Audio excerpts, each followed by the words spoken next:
growing concerns about everything from fertilizer to toxic chemicals tainting waterways nationwide. More than half of our rivers, lakes, and streams apparently are too polluted to swim or fish in. This is according to a new report. Clean water advocates tell Amanda Brandeis the fallout is far-reaching, impacting a lot of things from wildlife to tourism. It's always been the surf. Since I was 6 years old, I've been drawing pictures of myself surfing. But Matt Henry often resorts to the next best thing. Sadly, you can check the sewage report like you can check the surf report.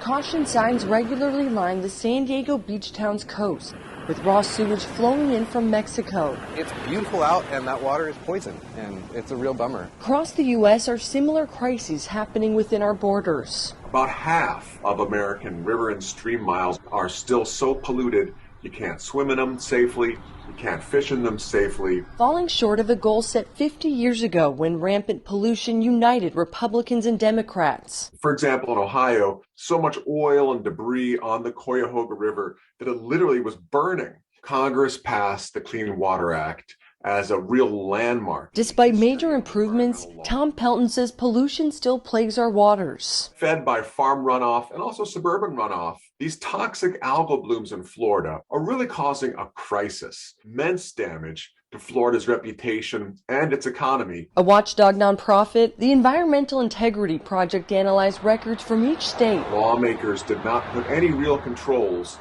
on runoff of manure or chemical fertilizer from farm fields. Today, that is the #1 cause of impairments. And sewage spills contaminate beaches from California to Michigan. Sewage plants, sewage lines, often that are so old, when you have these large, intense rainstorms, a lot of sewage systems are overwhelmed. Infrastructure investments and funding for more staff are among the report's recommendations. When you dismantle your environmental agency that's supposed to be the watchdog, what you get is algal blooms, more pollution, you get more harm.